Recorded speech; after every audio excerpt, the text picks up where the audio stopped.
You know the names: Washington, Jefferson, Franklin, the Founding Fathers, the heroes of independence. But what if I told you that America as you know it wasn't built by them alone? What if the real architect of the United States wasn't even American, but a 17th century English philosopher whose radical ideas were so dangerous kings feared them, and so powerful they helped ignite a revolution? His name, John Locke. He never held office. He never picked up a musket. But his words, his philosophy, became the blueprint for liberty, law, and the very definition of government in the modern world. And yet, most Americans have never been taught just how much he shaped their country.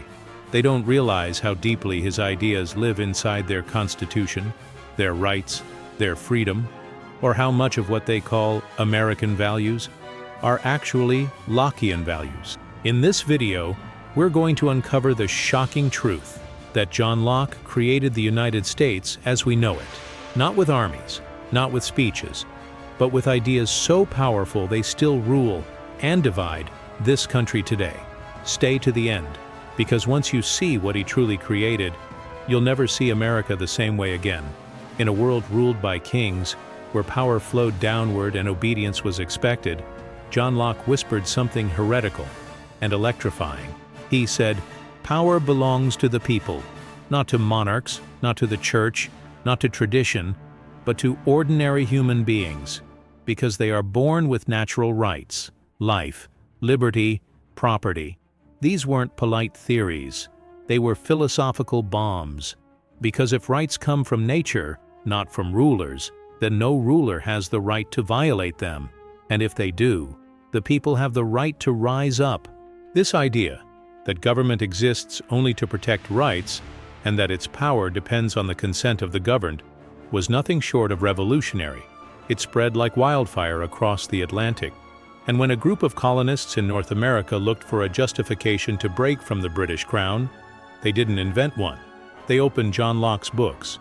The Declaration of Independence isn't just inspired by Locke. It's built on his words, his ideas, his warnings.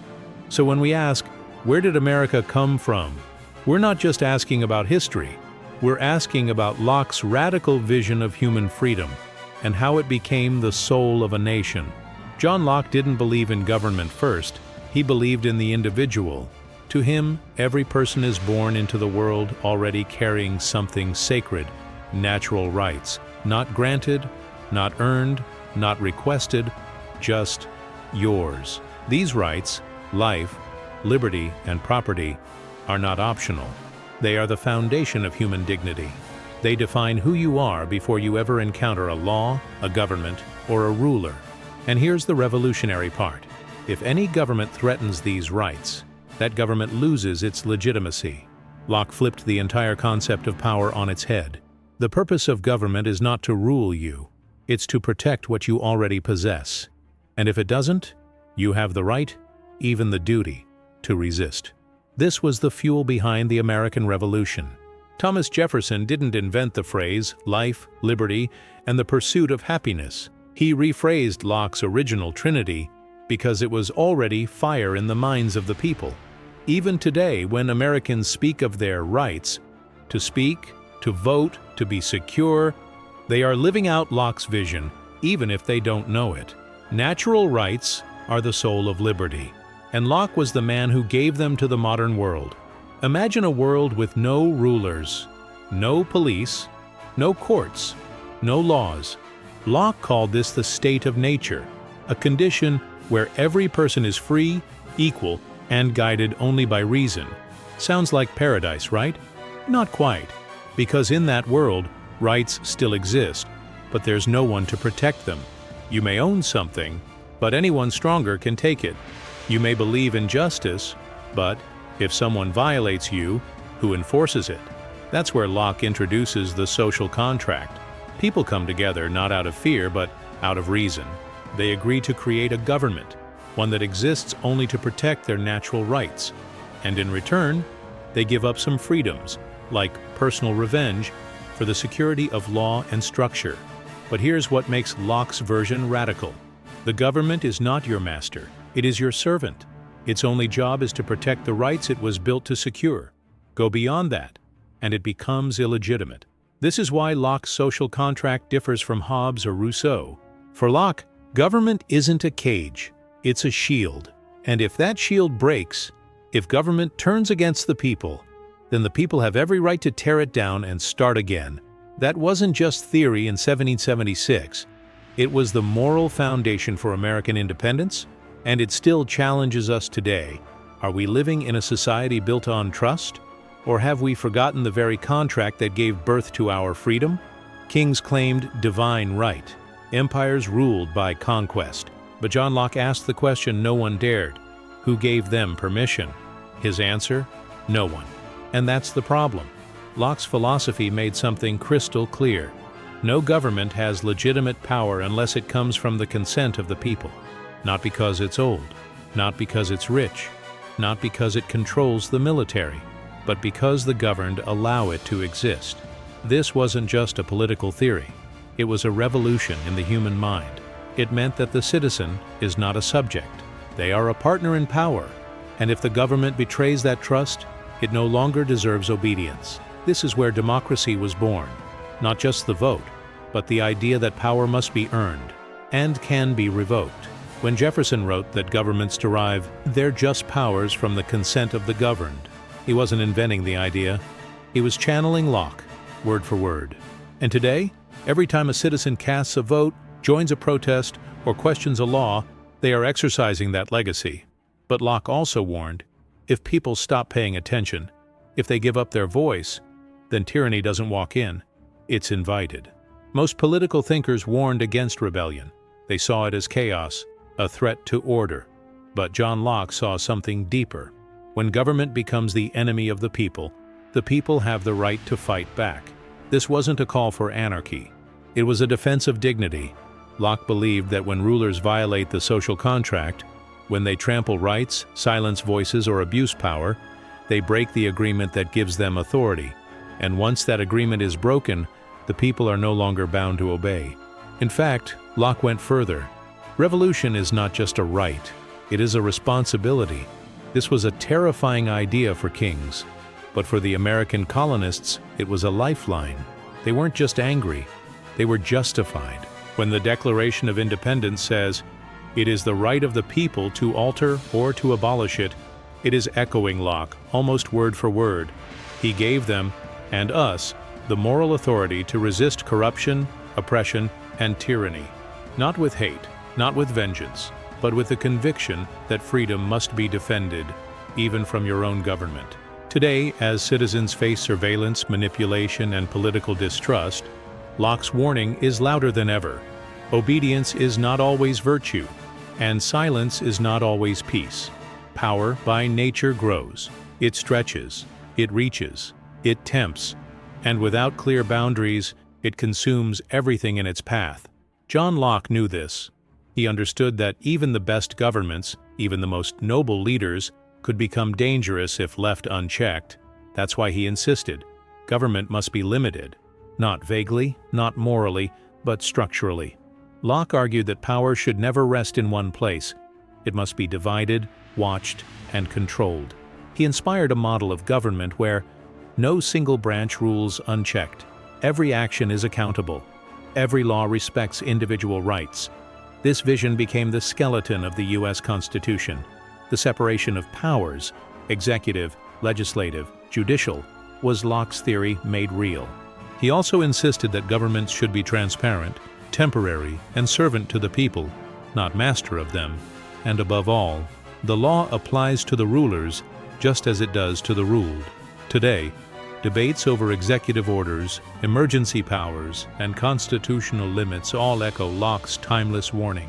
Unchecked power is a threat to freedom, even in a democracy, and the health of a nation isn't measured by its strength, but by how well it restrains itself. To John Locke, freedom wasn't just political, it was personal, practical, and physical. And at the center of that freedom was one thing: property. Locke didn't mean just land. He meant the product of your labor, what you build, grow, create, or earn. If you work for something, if you mix your labor with the world, then that thing becomes yours. Property, to Locke, was an extension of the self. To take it unjustly wasn't just theft, it was tyranny. That's why he argued that one of government's primary roles was to protect private property. And this wasn't just about economics, it was about power.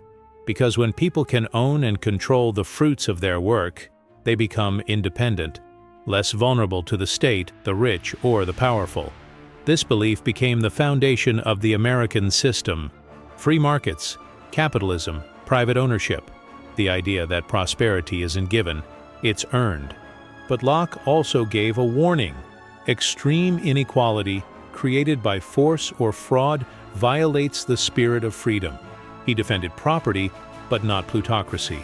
Today, debates over wealth, taxation, corporate power, and economic justice are still shaped by Locke's question: who owns what, and why? In a society where money equals influence, Locke reminds us that true liberty means not just political rights, but the power to live with dignity. In Locke's time, religious belief wasn't just a personal matter, it was political. It was dangerous. People were jailed, tortured, and even executed, not for crimes, but for what they believed. And Locke said, enough. He believed that no government has the right to control the soul. Your beliefs about God, truth, morality, or meaning are yours and yours alone. To Locke, this wasn't just about religion, it was about conscience. That deep personal space where you decide what is right and wrong, where no king, priest, or lawmaker has the authority to intrude. He wrote that tolerance is not weakness. It's a requirement of any just society. Not because all ideas are equal, but because freedom of thought is sacred. This principle laid the groundwork for one of America's most cherished rights, the First Amendment, freedom of religion, speech, and expression. But it goes beyond laws. Today, when ideology is weaponized, when people are canceled, silenced, or feared for their views, Locke's message rings clear. A society that cannot tolerate disagreement is a society that cannot defend freedom. And belief, no matter how unpopular, must be protected, because without freedom of conscience, all other freedoms fall. Before there was the American dream, before there was the frontier myth or the self-made millionaire, there was John Locke's radical belief in the individual. He saw each human being as sovereign, not an instrument of the state, not a member of a collective, but a moral agent with reason, rights, and the ability to govern themselves. To Locke, the individual wasn't the problem government had to fix. The individual was the reason government had to exist, to protect their freedom, not limit it. This idea became the emotional engine of American culture. The right to speak your mind, the right to pursue your own path, the belief that no one, not the king, not the crowd, owns your life. And yet Locke knew this individualism came with a price: responsibility. Freedom without accountability becomes chaos. So while he empowered the self, he also demanded integrity, thought, and moral courage. Today, when conformity is rewarded and dissent is punished, Locke's vision is a reminder: you are not a number, you are not a label, you are a mind, a voice, a will. And that's why your freedom matters. Because without the dignity of the individual, there is no America. John Locke wasn't naive. He knew that freedom is fragile. It doesn't defend itself. It must be understood, valued, and protected, or it disappears. He warned that governments, once given power, will always be tempted to expand it. That fear can make people trade liberty for security. That comfort can breed complacency. And that in the end, the real danger is not tyranny from above, but silence from below. Locke believed that a free society depends on more than rights written on paper. It depends on citizens who know those rights and are willing to stand for them. Because when people forget the source of their freedom, they stop defending it. And when they stop defending it, it's already gone.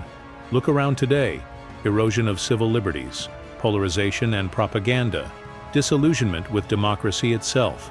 These aren't just modern problems. They're the very dangers Locke foresaw. His final lesson isn't a celebration, it's a challenge. Liberty must be renewed in every generation, and that begins not with politicians but with you. Now that you know the shocking truth, that John Locke didn't just influence America, he built it. The question isn't what he believed, it's what we believe. Are we still living up to the promise of natural rights, of limited government, of power by consent, or are we watching the foundation crack beneath us, forgetting the man who warned us it could all slip away? This channel isn't about history trivia.